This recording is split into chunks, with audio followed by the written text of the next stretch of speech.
What's up guys? Nandito na tayo at inuubos natin yung film roll nitong Mamiya M645. Pahapon nagamit natin siya kaso unfortunately naubusan tayo ng battery kaya dito natin inuubos yung shot niya.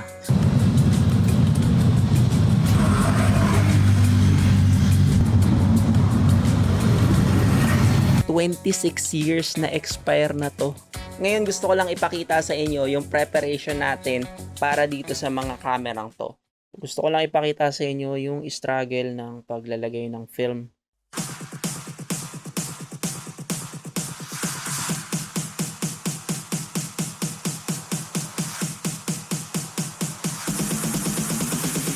Ngayon, nagpe-prepare lang ako ng mga camera na gagamitin ko para bukas. Medyo na busy lang tayo sa motovlogging at nakalimutan ko na meron nga pala akong mga vintage camera na napanalunan natin to sa auction. So ngayon lang natin gagamitin yung iba sa kanila. Katulad na to, this is the Mamiya 645 na medium format. Ito, matagal na natin tong ginagamit, the Minolta Automat. Ngayon gusto ko lang ipakita sa inyo yung preparation natin para dito sa mga kamerang to. Hindi kasi ito basta-basta mong gagamitin lang. Katulad na lang na itong Mamiya, special yung battery niya. Medyo special yung battery na ito, 4LR44. Tingnan nyo, ang liit. So lalagyan muna natin siya ng battery. 6 volts. Naalala ko pa ba kung paano ito ginagamit? So para buksan siya, ito, kailangan mong i-press. Itong nasa gitna, tapos itutulak mo tong araw. Tada! Yan. Dito natin ilalagay yung film. Naisip ko rin mag-shoot ng video gamit tong video cam or handycam from Sony. This is the Video Hi 8. Natutuwa lang ako sa mga vintage camera. So, ayan. Naloadan na natin. Ayan. Gumagana na siya. Look at that. Very mechanical. Ang galing, di ba? Ito yung cassette niya. So, meron tong, hindi ko alam kung ilang minuto yung kaya nito. Basta konti lang. Ayan. Very mechanical. Sabi nga muna natin to.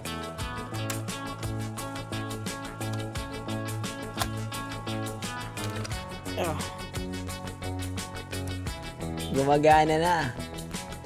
Then, i-close mo siya. And then, ready na. Kalimutan ko na kasi kung paano to ginagamit eh. So ito, kailangan mo siyang i-ganun. Tapos, working na siya. So ngayon, lalagyan muna natin ng mga film tong ating mga medium format na camera. So ito yung dalawang film na gagamitin ko. Meron tayo ditong Acros 100 from Fujifilm and meron tayo ditong Tri-Expan. Grabe pala pagka-expire na itong dalawa. So itong Acros from Fujifilm, ang expiration niya is 2019. 6 years na expire. Pero ito, magugulat kayo. Tri-Expan from Kodak. Expiration is 1999. 26 years na expire na to. Okay lang naman sa akin gumamit ng expired na film. So para mas talagang kaabang-abang yung output. So hindi natin alam kung may output tayong makukuha dito. Pero meron naman yan kasi nasubukan ko na yung mga ganito dati pa. So pag expired na yung film, mas less na yung sensitivity niya sa light. So itataas mo na lang yung exposure mo. Either magbaba ka ng shutter speed or babaan mo yung aperture. So halimbawa kung ito ISO 400, i-treat mo to as ISO 100 siguro, ganun. Tapos ito, kung ISO 100 na to, huwag ka na lang mag-shoot talaga sa madilim. So, sa tirik na araw ka na lang mag-shoot para dito. And depende pa yun kung ilang dekadang expired na yung film. So, since ito ay sobrang tagal na, hindi natin alam. Buksan na nga natin.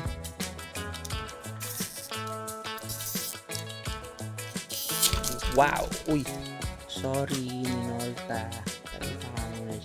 Parehas to black and white, guys. So, Tri-Expan tayo. Ito ay dito natin siya gagamitin. Bakit ba inuna kong buksan to? Itong Minolta yung una nating lalagyan ng film. This one is a TLR or twin lens camera. So para mag-load dito ng film, ito lang. Hihilahin mo lang yan. Tapos lalabas na to. Gusto ko lang ipakita sa inyo yung struggle ng paglalagay ng film sa mga lumang camera. So ngayon puro digital na, hindi mo na problemahin yung mga ganito. Saka pala, yung shots na magagawa nito dito sa Minolta ay 12 lang. Kasi malaki to malaking medium format compare dito sa Mamiya na ang magagawa niyang shot ay 15. And dun sa 12 na shots na magagawa mo dito sa TLR, sa twin lens na to, ay hindi ka pa sigurado kung may makukuha ka nga ba. Dahan-dahan tayo dito. There. Para malinis. There. Lalagay na natin to. So, yung Minolta, di ba, binuksan mo na. Kita nyo yung ilalim. Yan. Diyan mo ilo-load yung film. Facing yung mismong film.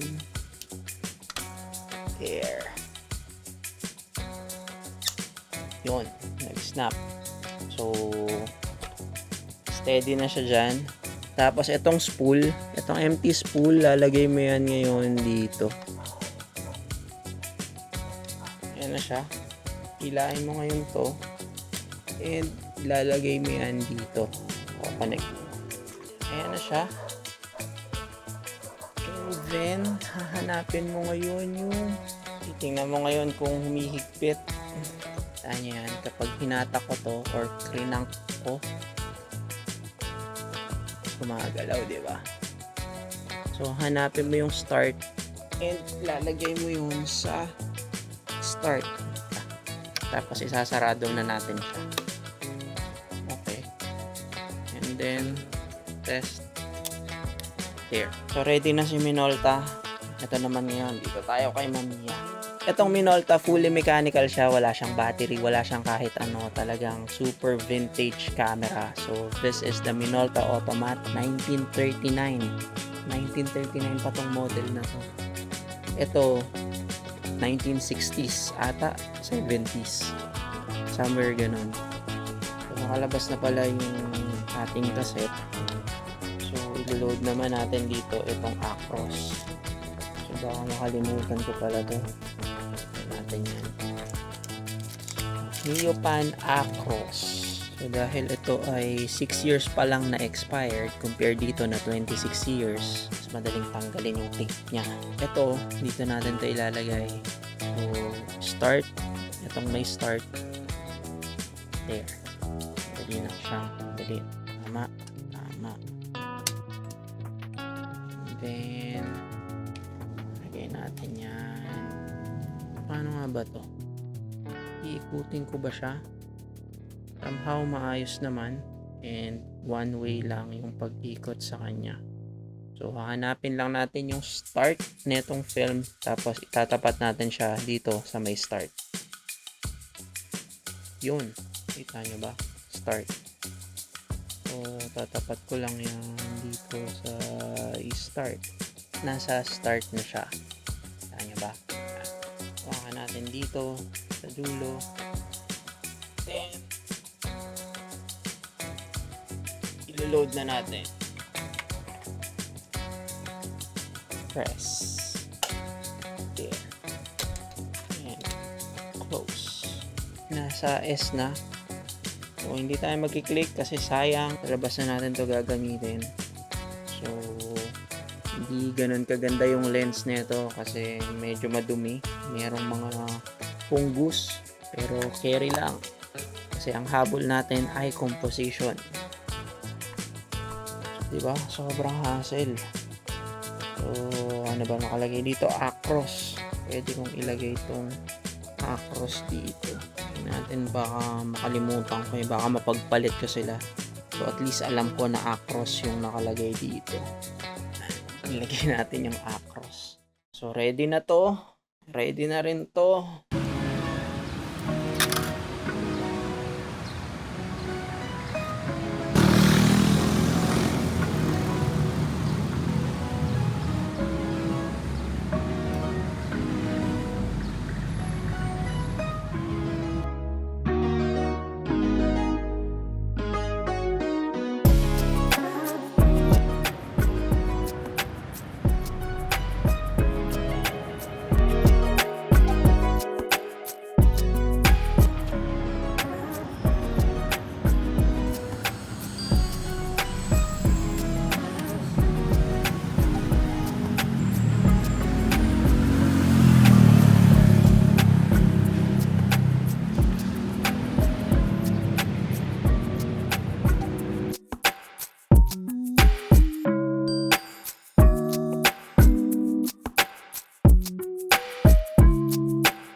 naubos natin yung film roll nitong Mamiya M645. Sa isang roll ng 120 film, kaya niyang mag-shoot ng mga 15 shots. Ang interesting. Na-max out na natin o naubos na natin yung film rolls. So malalaman mong ubos na siya kapag hindi na siya naglalak. So ayan. Tuloy-tuloy na lang yung pag-crank. Sa bahay na lang natin siya buksan para medyo madilim kesa dito. Nakaisa na naman tayong 120mm na film. So ubos na to. Exposed film nandito napupunta sa taas. Ang kanyang pagkakatago sa kanya. Uy, bakit? Hindi naman kita nilalaro, Mingo. Hinarangan mo na sila. Hindi naman tayo naglalaro. Okay, exposed. So, nakaapat tayo. Dalawang Tri-X pan at saka dalawang Neopan Acros. Itong isang Acros, matagal na natin siyang shoot. 2019-2018 natin to ginamit. Ngayon ko lang siya nakita na hindi ko pala siya napadevelop. Tapos ito yung kagagamit lang natin dun sa Mamiya M645. Tapos itong isa, nakuha natin to from auction. So kasama siya ng mga expired film na nakuha natin. And hindi ko alam kung ano yung lalabas na madedevelop dito. Pero ipapadevelop na rin natin siya. Straight from Japan. May tape na merong marking dito na hindi ko alam. So, sino kayang photographer nito? Hindi natin alam kung ano yung mga kinuhaan niya. So, ipapadevelop na rin natin to. So, all in all, meron tayong apat na 120 film. Lagay lang natin siya dito sa resealable bag. Ay, Mingo, dyan ka lang.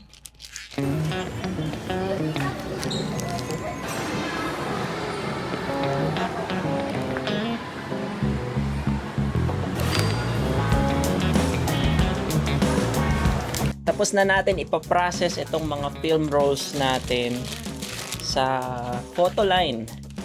Ang nagastos natin is 2,800 para sa apat na rolls. So, update ko lang kayo na yung isang roll dito sa apat ay walang laman. So, binayaran pa rin natin yung processing fee niya o yung developing fee. Kasi itong nakuha lang natin to sa auction from Japan. And hindi natin alam kung may laman siya talaga. Pero exposed na siya. Wala tayong nakuha. So sayang yung processing. Pagdating naman dito sa tatlong pinaprocess natin, may mga nakuha tayo pero hindi natin na-maximize yung film talaga. So hindi ganun kadami yung nakuha natin. So itong film na expired na for 26 years, itong Tri-X pan, meron pa rin tayong nakuha sa kanya. Tapos yung Neopan Acros, yung isang na gamit na natin around 2020 or 2019, may nakuha pa rin tayo sa kanya na ilang mga shots. And then yung film na ginamit natin dito sa Mamiya, hindi natin na-maximize pero marami tayong mga good shots na nagawa sa kanya. So, bali ang pinagawa ko dito, yung 2,800 for processing lang yon or for developing lang yon ng apat na film na to. Tapos, pag binigay nila to sa'yo, bibigyan ka nila ng soft copy sa email and then bibigyan ka rin nila ng CD na nandito na lahat nung mga files. So, bali, transfer ko siya sa PC. Tapos, dito na lang natin siya print. Ginamit natin tong selfie printer from Canon. By the way, this video is not sponsored. So, ito yung mga picture na nakuha natin sa kanya. Print natin siya physically para ayan, para ipakita sa inyo. Medyo maliit lang kasi wala lang, para hindi sayang yung papel. So, gusto ko rin siya ipakita sa inyo kung anong itsura niya kapag nasa screen. Dali, kunin ko yung laptop. Nakakuha tayo ng 32 shots or 32 photos. Paano ba? Ano ba? Para makita nyo. Naka 32 shots tayo dito. So far, so good naman. Tingnan natin yung iba sa kanila. So yun, nakakatuwa lang na magagawa mo yung mga ganito.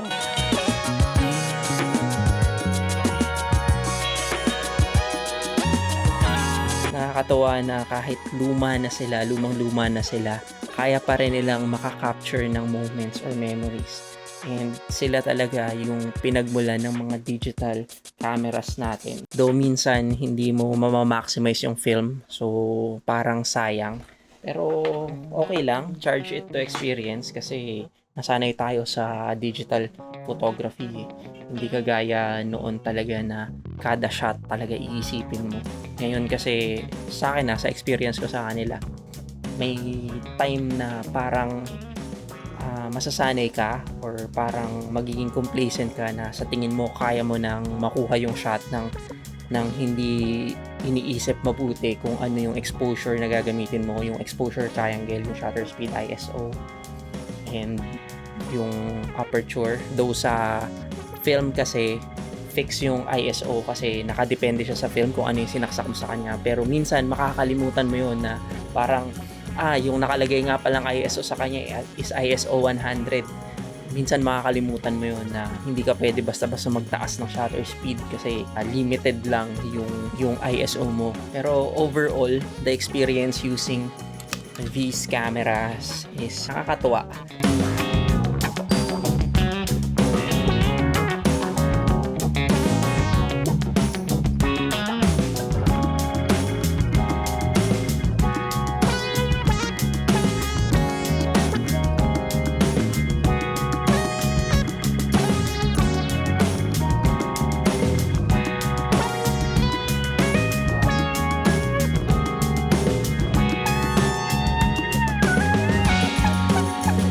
Mga trip ko is mag-collect ng mga vintage camera, tapos mag-produce ng photo na katulad na ito, yung magkaroon ka ng digital file at saka ng physical file ng memories or ng data na kuha sa ngayon.